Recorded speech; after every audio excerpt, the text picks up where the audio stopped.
Hola con todos, mi nombre es Janes Pineda. En este video hablaré acerca de la difracción sobre tierra esférica, atenuaciones, modelos de propagación y desvanecimiento.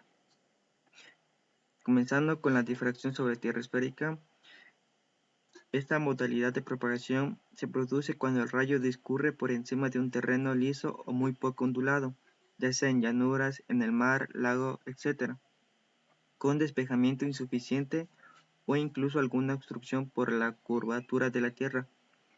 Esta situación se presenta cuando el ángulo incidente es inferior al ángulo límite incidente. Caso contrario, cuando es mayor, se utiliza el modelo de reflexión. Aquí la atenuación por difracción se formula como la suma en decibelios de un término que depende de la distancia, de las características del terreno y de la polarización de la onda. También de las alturas de la antena del transmisor y del receptor. Es decir, el cálculo depende del tipo del trayecto, su distancia, la frecuencia y las características eléctricas de la superficie de la Tierra. Para ello, debemos de saber la polarización mediante un factor normalizado de admitancia de superficie. Aquí tenemos para la polarización horizontal, es esta expresión, y para la polarización vertical, que es esta expresión, donde R es el factor de modificación del radio terrestre, el X sub R es la permitividad eléctrica relativa del terreno y sigma es la conductividad eléctrica del terreno. Entonces, el valor relativo de la intensidad de campo por difracción con respecto a la intensidad de campo en el espacio libre viene dado por la siguiente fórmula de la atenuación de campo, donde este término de aquí es la pérdida por distancia y las G son las ganancias por las alturas de las antenas. Este X es la longitud normalizada del trayecto entre las antenas y Y son las alturas normalizadas de las antenas. Para obtener la longitud normalizada del trayecto y las alturas normalizadas se da mediante esta fórmula, esta expresión, donde D es la longitud del trayecto en kilómetros, el A sub E es el radio ficticio de la Tierra en kilómetros, H es la altura de la antena en metros y F son la frecuencia en megahercios. Este término de beta es un parámetro que tiene en cuenta la naturaleza del suelo y la polarización y está relacionado con el factor normalizado de admitancia de superficie por la siguiente fórmula, que es esta. Ahora lo que sucede aquí es que con polarización horizontal en todas las frecuencias y con polarización vertical por encima de 20 MHz sobre tierra o de 300 MHz sobre el mar, se puede considerar que beta es igual a 1. Y con polarización vertical por debajo de 20 MHz sobre tierra o de 300 MHz sobre el mar, hay que calcular beta. Para simplificar un poco los cálculos, se puede tomar la siguiente expresión de K cuadrado por esta expresión. Bueno, donde sigma se expresa en siemens por metro y la frecuencia en megahercios, y K es el factor multiplicador del radio terrestre. Para determinar el término de distancia f de x, viene dado por la siguiente expresión, teniendo en cuenta estas condiciones donde la longitud normalizada del trayecto es menor que 1.2, se va a escoger esta expresión, y cuando es mayor que 1.2 se escoge esta expresión.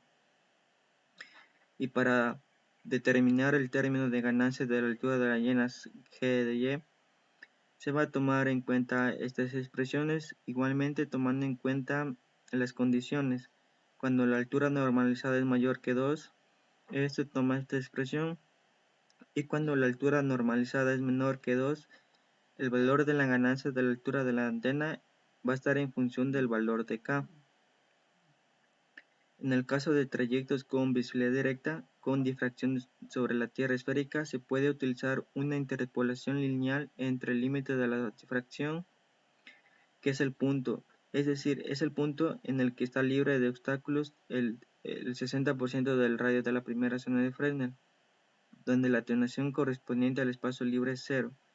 Conforme a este procedimiento, las pérdidas por difracción se calculan en función del radio de la primera zona de Fresnel, que está dado por esta expresión, donde h es el trayecto libre de obstáculos entre 0 y 0.6% de la primera zona de Fresnel, y a sub h son las pérdidas por difracción en el horizonte radioeléctrico. Atenuaciones. Aquí tenemos algunas atenuaciones, como la atenuación por vegetación, atenuación debido a los gases y vapores atmosféricos y atenuación por lluvia. Atenuación por vegetación. Cuando el receptor de un sistema de radiocomunicaciones se encuentra en el interior de un terreno boscoso, hay una pérdida adicional por penetración de las ondas a través de la vegetación. En algunas ocasiones, la atenuación producida por la vegetación puede ser algo importante, tanto en los sistemas terrenales como en los sistemas de tierra-espacio.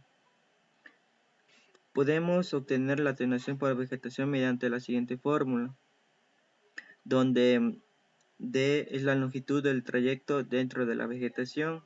Esta expresión es la atenuación específica y el sub m es la atenuación máxima. Aquí en la gráfica se muestran los valores típicos de atenuación específica que fueron obtenidos a partir de diferentes mediciones en la gama de frecuencias de 30 MHz a 30 GHz aproximadamente en una zona boscosa.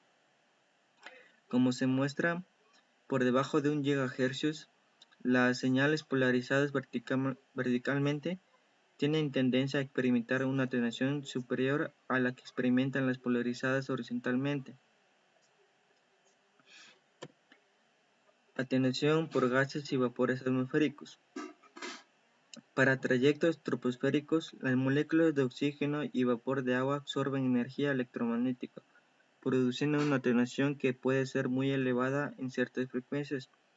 Esta atenuación adicional solo tiene importancia en frecuencias de 10 GHz. Y en frecuencias de microondas a partir de 3 GHz es necesario tener en cuenta la atenuación por absorción debido a los gases atmosféricos.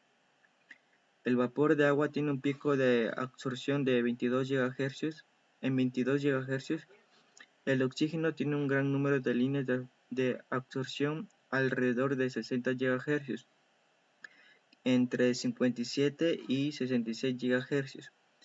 Este efecto se extiende por todas las frecuencias de microondas, aunque es máximo en las zonas que mencioné. En un enlace horizontal, la atenuación se calcula como el producto de atenuación específica, que está dado por esta ecuación, donde esta es la atenuación específica y es la distancia en kilómetros. Para obtener lo que son estas atenuaciones específicas del oxígeno y del vapor de agua, se puede utilizar esta tabla. Por ejemplo, para 10 GHz, la atenuación específica para el oxígeno va a ser 10 por 10 a la menos 3 y para el vapor de agua de 8 por 10 a la menos 3. En esta gráfica se observa que tanto el oxígeno como el vapor de agua presentan crestas de elevada atenuación, que corresponden a las frecuencias de resonancia molecular, donde estas crestas aparecen ventanas espectrales dentro de las cuales se utilizan las frecuencias en los radioenlaces del servicio fijo. Atenuación por lluvia. En los radioenlaces troposféricos y por satélite existe una componente de atenuación debida a la absorción y dispersión por hidrometeores como lluvia, nieve, granizo, etc. Por lo general, para los cálculos de disponibilidad de radioenlaces, solo es necesario evaluar la atenuación por lluvia excedida durante porcentajes de tiempo pequeños. En frecuencias de microondas a partir de 3 GHz, también es preciso considerar la atenuación por lluvia que se produce por mecanismos de absorción y scattering. El procedimiento es más complejo debido a la variabilidad de la lluvia tanto en el espacio como en el tiempo. Aquí se parte de la intensidad de lluvia en milímetros sobre hora, promediada en periodos de 1 minuto.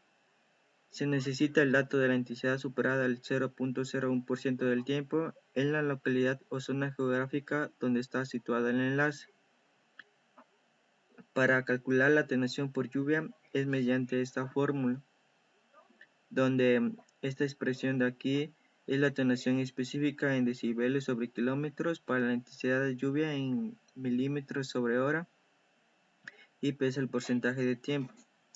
Y esta expresión es la longitud efectiva del trayecto. Para calcular la atenuación específica se obtiene a partir de la densidad de lluvia mediante la siguiente ley exponencial, donde K y alfa dependen de la frecuencia y la polarización. Aquí tenemos una tabla que nos puede facilitar estos datos.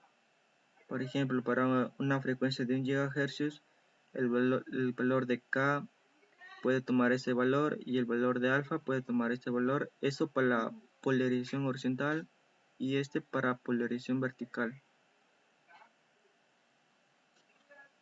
Continuando, tenemos los modelos de propagación. Los modelos de propagación predicen la pérdida por trayectoria que una señal de radiofrecuencia puede tener en cuenta en una estación base y un receptor. Un modelo de propagación es un conjunto de expresiones matemáticas, diagramas y algoritmos usados para representar las características de radio en un ambiente dado. Generalmente, los modelos de propagación se pueden clasificar en empíricos o estadísticos, teóricos o determinísticos, o una combinación de estos dos. Los modelos empíricos se basan en mediciones y los modelos teóricos se basan en los principios fundamentales de los fenómenos de propagación de ondas de radio. La aplicación de un modelo depende de varios factores, como el tipo de terreno, ya sea montañoso, ondulado o liso. También depende de las características del ambiente de propagación, ya sea una área urbana, una suburbana o una área abierta. También de las características de la atmósfera, como el índice de refracción o la intensidad de las lluvias. También de las propiedades eléctricas del suelo, como la conductividad terrestre. Y también depende del tipo del material de las construcciones urbanas, entre otras. Ahora vamos a ver brevemente cada modelo de propagación. El modelo de Friis. Este modelo se deduce de las ecuaciones de Maxwell y permite calcular la potencia recibida a cierta distancia en condiciones ideales, es decir, sin obstáculos de ninguna naturaleza. Para el modelo de Friis se va a tomar las pérdidas por trayectoria dado por esta ecuación, donde L es la pérdida por trayectoria en decibelios, F es la frecuencia en megahercios y R es la distancia en kilómetros. En el modelo de dos rayos, este modelo es útil para conocer la reflexión de las señales sobre la Tierra y se basa en la óptica geométrica. También toma en cuenta las alturas de las antenas receptora y transmisora. También hay que tener en cuenta la potencia dada por esta ecuación, donde P sub R es la potencia recibida, P sub T es la potencia transmitida, G sub R es la ganancia de la antena receptora, G de T es la ganancia de la antena transmisora, H sub R es la altura de la antena receptora en metros, H sub T es la altura de la antena transmisora en metros y D es la distancia en kilómetros. Y las pérdidas por propagación está dado por esta ecuación, donde L de P es la pérdida por trayectoria en decibelios, D es la distancia en kilómetros, G de T es la ganancia de la antena transmisora en decibelios, la G de R es la ganancia de la antena receptora en decibelios, y H sub R y H sub T son las alturas de las antenas. El modelo de Okumura. Este modelo se utiliza para ambientes urbanos dentro de las frecuencias de 150 MHz a 1920 MHz. Las pérdidas en este modelo se calculan mediante la siguiente ecuación, donde LDP es la pérdidas por trayectoria en decibelios. Aquí el LF es la atenuación por el espacio libre. El AMU es la atenuación relativa promedio.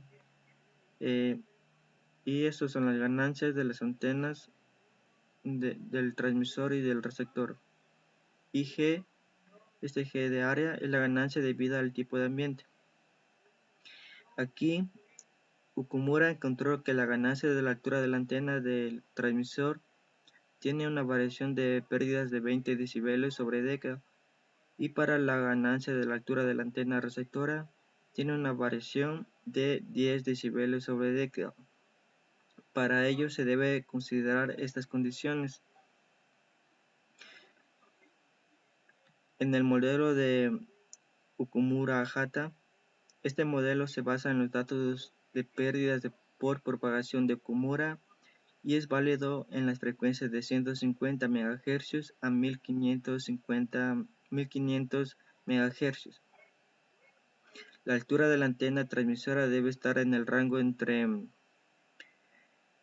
30 a 200 metros y la altura de la antena receptora debe estar en el rango de entre 1 a 10 metros.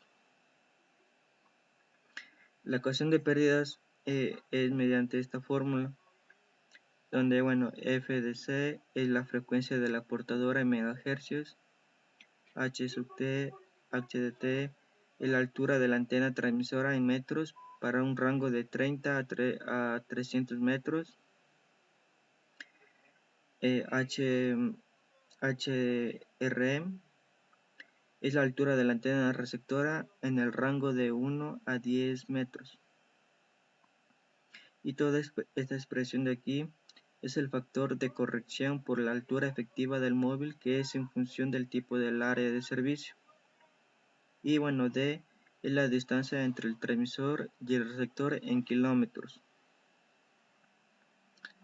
Para ello, aquí el factor de corrección por altura efectiva del móvil depende de la zona de cobertura para diferentes tipos de ambientes de propagación.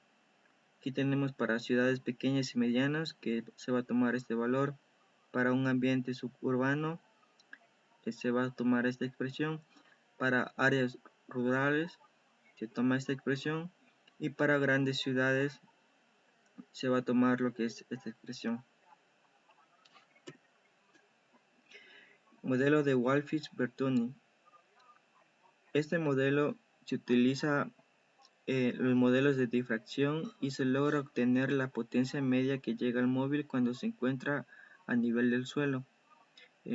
Este modelo considera el efecto de techos y altura de edificios. Las pérdidas se representan en tres factores.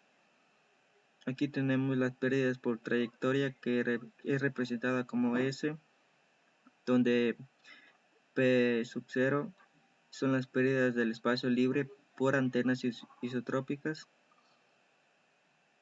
y Q al cuadrado es la atenuación existente a nivel de los techos, y PL representa las pérdidas por difracción que existen en la señal. Por último tenemos las pérdidas por trayectoria, donde LP son las pérdidas por trayectoria, L sub 0 son las pérdidas en el espacio libre, LRTS representa las pérdidas por difracción que existen en la señal, y LMS es la atenuación que existe a nivel de los techos a causa del número de construcciones que puede generar un efecto de sombra. En el modelo de Walfish y Kenami, este modelo es más complejo y se basa en parámetros como densidad de edificios en ambientes urbanos, altura promedio de los edificios, altura de las antenas, anchuras de las calles, separación entre los edificios, dirección de la calle con respecto a la trayectoria directa de la antena transmisora y de la antena receptora. Las pérdidas se modelan por las siguientes ecuaciones. Cuando hay línea de vista en las antenas se va a tomar esta expresión, y cuando no hay línea de vista se va a tomar lo que es esta expresión.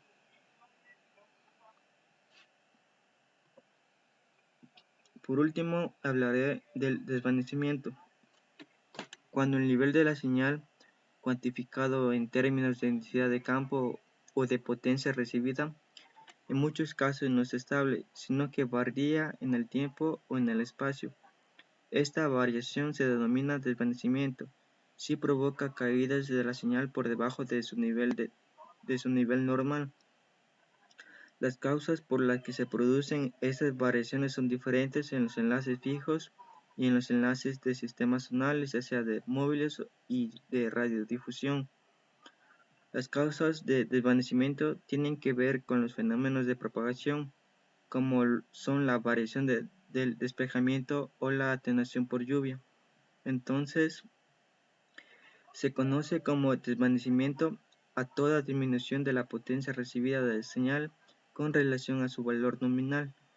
La diferencia entre este nivel nominal y el nivel recibido en condiciones de desvanecimiento se llama profundidad de desvanecimiento y se expresa en decibelios. Aquí tenemos los tipos de desvanecimientos que se clasifican de acuerdo a las características. Por ejemplo, cuando es de profundidad puede ser profundo o muy profundo. Cuando puede ser de una duración puede ser lento, rápido. Cuando puede ser de espectro de frecuencia puede ser plano o selectivo. Cuando puede ser de mecanismo de producción puede ser un factor K o multitrayecto. En el desvanecimiento plano, un desvanecimiento es plano cuando la caída del nivel afecta por igual a todas las componentes del espectro de una portadora modulada.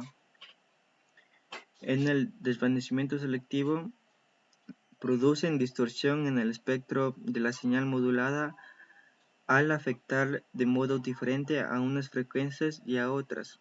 Ello provoca una degradación en la señal demodulada.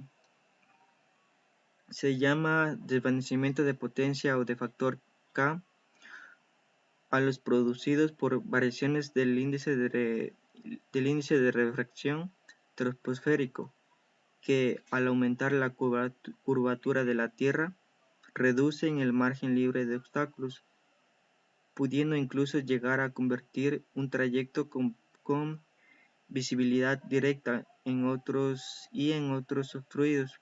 Suele ser lento con duración larga y profundidades de hasta unos 6 decibelios. Se puede controlar mediante una elección adecuada de las alturas de las antenas. Desvanecimiento rápido se produce en distancias muy cortas, del orden de media longitud de onda. Su causa es el multitrayecto, fenómeno por el cual la señal llega al receptor o terminal móvil por múltiples caminos. El desvanecimiento rápido se caracteriza mediante una distribución de Rayleigh. Desvanecimiento lento se produce en distancias relativamente grandes, superiores a 40 longitudes de onda de la señal, pero no tan grandes como para que cambien de forma significativa. Los principales parámetros del enlace y suelen caracterizarse mediante una distribución gaussiana en decibelios. El desvanecimiento multitrayecto se origina por la aparición de varios caminos de propagación entre el transmisor y el receptor, de forma que se produce una interferencia entre el rayo directo y los que alcanzan a la antena receptora con diversos ángulos, tras recorrer otros trayectos de propagación. Entonces, el desvanecimiento multitrayecto es consecuencia de la interferencia entre componentes de señal que se propagan por caminos diferentes. Esto ha sido todo por este video. Muchas gracias.